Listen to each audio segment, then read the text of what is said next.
হজ কিংবা উমরায় গিয়ে মক্কা মদিনায় যে কয়দিন থাকবেন, এই কয়দিন আপনারা কি কি ইবাদত করবেন, কি কি আমল করবেন, এই বিষয়ে অনেকেই জানেন না। যে কারণে দেখা যায় যে অনেকে হজ কিংবা উমরায় গিয়েও তাদের এই দিনগুলোকে, যে কয়দিন তারা মক্কা এবং মদিনায় থাকেন, এই দিনগুলোকে কিন্তু তারা অর্থবহ করে তুলতে পারেন না। আজকের এই ভিডিওতে আমি আপনারা যারা হজ কিংবা উমরাতে যাবেন, গিয়ে মক্কা এবং মদিনায় থাকাকালীন সময় কি কি ইবাদত বন্দেগী করবেন, কিভাবে সেই দিনগুলো অতিবাহিত করবেন, সেই বিষয়ে বিস্তারিত আলোচনা করব ইনশাআল্লাহ। আউযু বিল্লাহি মিনাশ শাইতানির রাজিম, বিসমিল্লাহির রহমানির রহিম। আমি Mohammad Abu Bakar, Rahmania tours and travels, Tangail থেকে। আমরা দীর্ঘ 18 বছর যাবত টাঙ্গাইলের বিভিন্ন অঞ্চলের মানুষদের হজ এবং উমরা এর সার্ভিস দিয়ে আসছি, এবং আমি এই সার্ভিসের সাথে দীর্ঘ 5 বছর যাবত জড়িত আছি।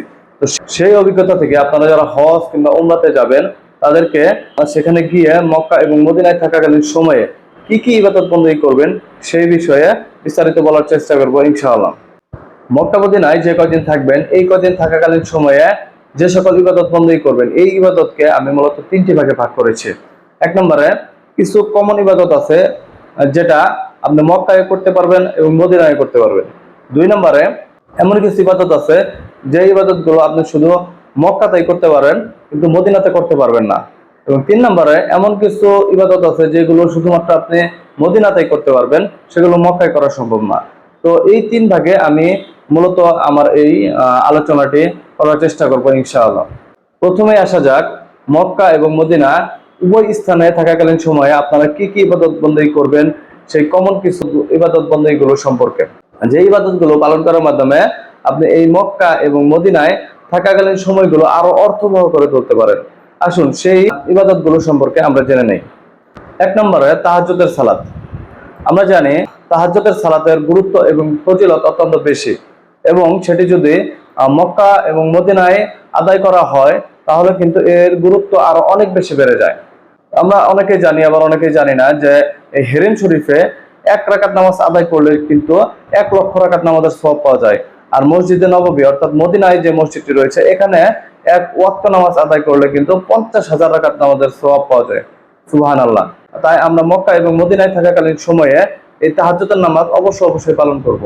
আমাদের বাংলাদেশে প্রতিদিন 5 বার আজান দেওয়া হলেও সৌদি আরবে কিন্তু 6 বার আজান দেওয়া হয়। তারা কিন্তু তাহাজ্জুদের নামাজের আগে আজান দিয়ে থাকে, এবং আজানের পরেই এই তাহাজ্জুদের নামাজটি জামাতের সাথে অনুষ্ঠিত করে থাকে। এবং এই তাহাজ্জুদের নামাজের আজানটি হয় ফজরের আজানের থেকে 1-1.5 ঘন্টা আগে। তাই অবশ্যই যারা মক্কা মদিনায় অবস্থান করবেন, অবস্থানকালীন সময়ে এই তাহাজ্জুদের নামাজটা চেষ্টা করবেন যে এই জামাতের সহিত আদায় করার জন্য। 2 নম্বরে নফল সালাত আদায় করা। যেহেতু সেখানে থাকবেন, মক্কা মদিনায় থাকাকালীন সময় আমাদের আর কোনো কাজ থাকবে না, তাই আমরা যত পারবো, যতটুকু সম্ভব, যত রাকাত সম্ভব অবশ্যই এই নফল নামাজ আদায় করব। আল্লাহ রাব্বুল আলামিনের নৈকট্য লাভের অন্যতম একটি মাধ্যম হলো এই নফল নামাজ আদায় করা। আর সেটা যদি হয় মক্কা কিংবা মদিনা শরীফের মতো পবিত্র জায়গায়, তাহলে এর সওয়াব যেমন আমরা অত্যন্ত বেশি পাবো, আল্লাহর নৈকট্যতা পেতে কিন্তু আমাদের সহজ হবে। 3 নম্বরে নামাজের জামাতের জন্য অপেক্ষা করা। আমরা চেষ্টা করব 5 ওয়াক্ত নামাজ অবশ্যই জামাতের সাথে আদায় করার জন্য।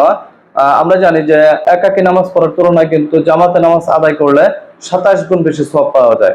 আর সেটা যদি হেরাম শরীফে হয়, তাহলে এর সওয়াব কত গুণ বৃদ্ধি পেয়ে যায় তা বলার অপেক্ষা রাখে না। কেননা আমরা পূর্বেই শুনেছি যে হেরাম শরীফে 1 রাকাত নামাজ পড়লে 1 লক্ষ গুণ নামাজের সওয়াব পাওয়া যায়। তাহলে সেই নামাজটা যদি আরো জামাতে হয়, তাহলে সেটা 27 গুণ দিলে সেটা হয়ে যায় 27 লক্ষ গুণ। সুবহানাল্লাহ। তাহলে ভেবে দেখুন যে মক্কা শরীফে প্রতি রাকাত নামাজ পড়লে আপনি কত বেশি সওয়াব পাবেন। সেখানে গিয়ে অবশ্যই জামাতের সাথে নামাজ আদায় করার চেষ্টা করবেন, এবং নামাজের জামাতের পূর্বে 10-20 মিনিট পূর্বে মসজিদে যে অবস্থান করবেন। কেননা হাদিসে এরকম এসেছে, নামাজের জামাতের পূর্বে মসজিদে গিয়ে যদি কোনো বান্দা জামাতের জন্য অপেক্ষা করে, তাহলে এই অপেক্ষাকালীন সময়ে সে নামাজের মধ্যে যেরকম সওয়াব পাবে সেরকম সওয়াব পেতে থাকবে। সুবহানাল্লাহ। তাই প্রত্যেক ওয়াক্তীয় নামাজের কমপক্ষে 10-20 মিনিট পূর্বে গিয়ে মসজিদে দিয়ে বসে থেকে নামাজের জন্য অপেক্ষা করতে থাকবেন ইনশাআল্লাহ, এবং এই অপেক্ষারত সময়ে জিকির ইস্তেগফার এগুলো করতে থাকবেন। 5 নম্বরে জানাজার সালাত। মক্কা এবং মদিনায় থাকাকালীন সময়ে আপনি দেখবেন যে প্রত্যেক ওয়াক্তীয় ফরজ নামাজের পরে জানাজার নামাজ অনুষ্ঠিত হয়। আর এই জানাজার নামাজটা আপনারা অবশ্যই পালন করবেন। ওয়াক্তীয় নামাজের পরে, যেমন জোহরের নামাজের পরে সুন্নত নামাজ আছে 2 রাকাত, এই সুন্নত নামাজটা আগেই না পড়ে চেষ্টা করবেন যে এই জানাজার নামাজটি আদায় করে তারপরে এই 2 রাকাত সুন্নত নামাজ আদায় করার জন্য। হাদিসে এরকম এসেছে যে জানাজা নামাজ আদায় করলে 1 কিরাত পর্যন্ত সওয়াব পাওয়া যায়, আর এই 1 কিরাত হলো উহুদ পাহাড়ের সমান। আর এই মক্কা মদিনার সব থেকে বড় পাহাড় হলো এই উহুদ পাহাড়, যার বিস্তৃতি 5 মাইল পর্যন্ত। তাহলে বুঝতেই পারছেন যে এই জানাজার নামাজ পড়লে আপনি কত বেশি সওয়াব পাবেন। আর সেটা যদি হয় মক্কা এবং মদিনার মতো স্থানে, তাহলে এর সওয়াব তো আরো বহু বহু গুণে বেড়ে যাবে। তাই অবশ্যই প্রত্যেক ফরজ নামাজের পরে এই জানাজার নামাজটি কখনোই মিস করবেন না, এই জানাজার নামাজটি অবশ্যই আদায় করবেন। 6 নাম্বার, সকাল সন্ধ্যা সুন্নাহ ভিত্তিক দোয়া। সকাল এবং সন্ধ্যায় যেমন ফজরের নামাজের পরে কিছু আমল, সূরা হাশরের শেষে 3 আয়াত, এছাড়াও তাসবিহ তাহলিল করা, আসর থেকে মাগরিব এই সময়টুকুতে দোয়া দরুদ পড়া, তাসবিহ তাহলিল করা, মাগরিবের পরে তাসবিহ তাহলিল করা, এই আমলগুলো আপনারা প্রত্যেকদিন অবশ্যই অবশ্যই পালন করবেন। 7 নাম্বার, ইশরাকের সালাত আদায় করা।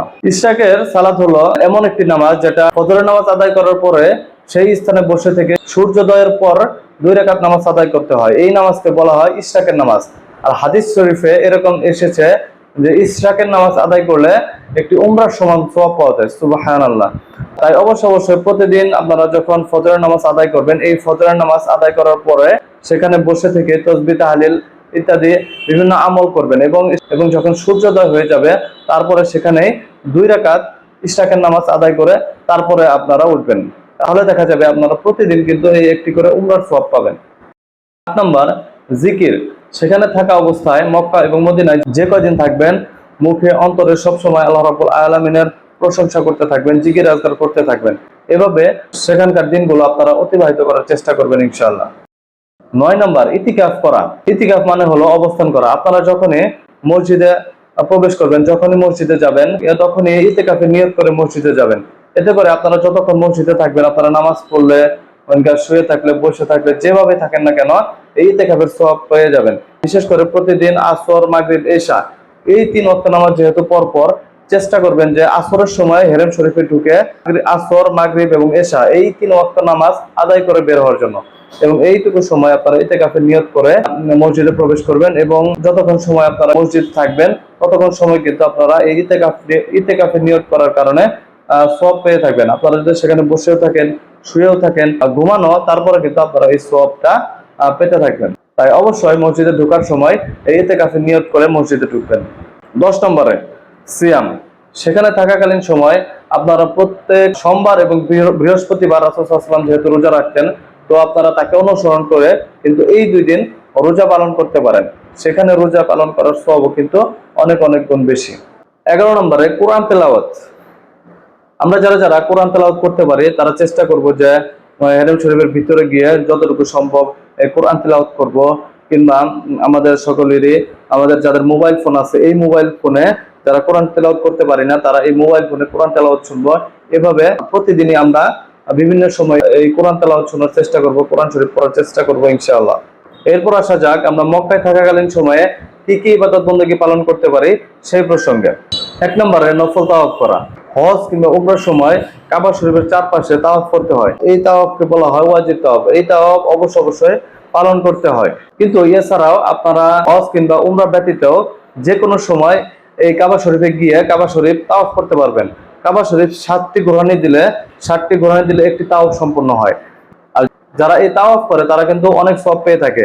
হাদিসে এরকম এসেছে যে তাওয়াফকারীদের প্রত্যেক কদমে আল্লাহ রাব্বুল আলামিন 10টি করে নেকি দিয়ে থাকেন, এবং তাদের 10টি করে গুনাহ আল্লাহ রাব্বুল আলামিন ক্ষমা করে দেন। সুবহানাল্লাহ। তাই আপনারা যে কয়দিন মক্কায় থাকবেন সেই কয়দিন যত বেশি সম্ভব প্রতিদিন 1টি, 2টি, 3টি, 4টি করে এই নফল তাওয়াফ করার চেষ্টা করবেন। মদিনা শরীফে যেহেতু কাবা শরীফ নেই, সেখানে কিন্তু এই তাওয়াফ করার সুযোগ নেই। তাই যতদিন আপনারা মক্কায় থাকবেন প্রতিদিনই 2-4টা করে তাওয়াফ করার চেষ্টা করবেন ইনশাআল্লাহ। এরপর 2 নম্বরে আছে হাতিমে নামাজ পড়া। হাতিম হলো কাবা শরীফের দক্ষিণ সাইডে দেখবেন একটি গোলাকার অংশ আছে, এই অংশটিকে বলা হয় হাতিম।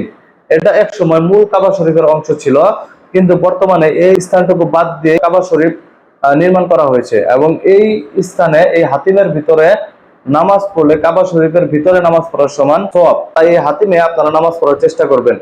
এই হাতিমটা সবসময় খোলা না থাকলেও দেখা যায় বিভিন্ন সময় শিডিউল করে মহিলাদের জন্য এবং ছেলেদের জন্য আলাদা আলাদা সময়ে হাতিমটা খুলে দেওয়া হয় নামাজ পড়ার জন্য।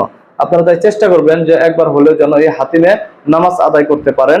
এখন আসা যাক মদিনায় থাকাকালীন সময়ে আপনারা স্পেশালি কি কি ইবাদত বন্দী করতে পারেন এবং কি কি ইবাদত বন্দী করবেন সেই বিষয়ে। 1 নম্বরে রাসূল সাল্লাল্লাহু আলাইহি ওয়াসাল্লামের রওজা শরীফে সালাম দেওয়া।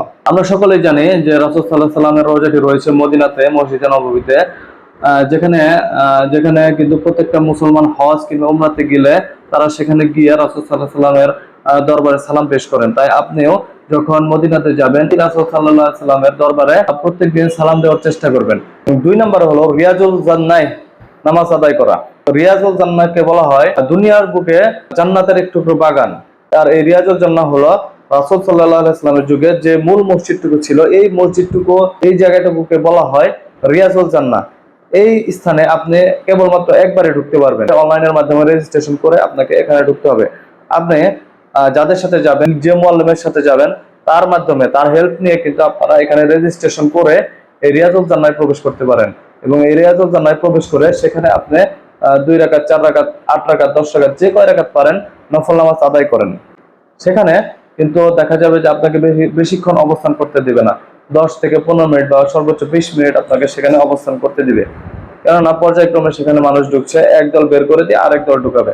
তাই সেখানে অবশ্যই আপনারা বেশিক্ষণ সময় অতিবাহিত করবেন না, আরেক ভাইকে সেখানে ঢোকার সুযোগ করে দিবেন। নামাজ আদায় করে, দোয়া করে যত তাড়াতাড়ি সম্ভব সেখান থেকে বের হওয়ার চেষ্টা করবেন ইনশাআল্লাহ। তো এই ছিল আপনারা হজ কিংবা উমরায় গিয়ে, মক্কা এবং মদিনায় গিয়ে কি কি ইবাদত বন্দেগী পালন করবেন সেই সম্পর্কে কিছু দিক নির্দেশনা। আশা করা যায় আপনারা যারা হজ কিংবা উমরাতে যাবে তারা মক্কা মদিনায় থাকাকালীন সময়ে যদি এই ইবাদত বন্দেগীগুলো পালন করেন, এই জিনিসগুলো মেনে চলেন, তাহলে আপনাদের মক্কা এবং মদিনার দিনগুলো অর্থবহ এবং ফজিলতপূর্ণ করে তুলতে পারবেন। হজ এবং উমরা সংক্রান্ত এই ধরনের আরো অর্থবহ এবং গুরুত্বপূর্ণ আলোচনা শুনতে আমাদের পেজটিকে ফলো করুন এবং আমাদের সাথেই থাকুন। এবং যারা হজ কিংবা উমরাতে যাবেন, এই হজ এবং উমরা সংক্রান্ত যে কোনো সমস্যা সমাধানের জন্য নির্দ্বিধায় আমাদের রাহমানিয়া ট্যুরস অ্যান্ড ট্রাভেলস এর সাথে যোগাযোগ করতে পারেন। আমাদের সাথে যোগাযোগ করার জন্য কল করতে পারেন 01648783321 এই নাম্বারে, অথবা মেসেজ দিতে পারেন আমাদের ফেসবুক পেজে। ধন্যবাদ।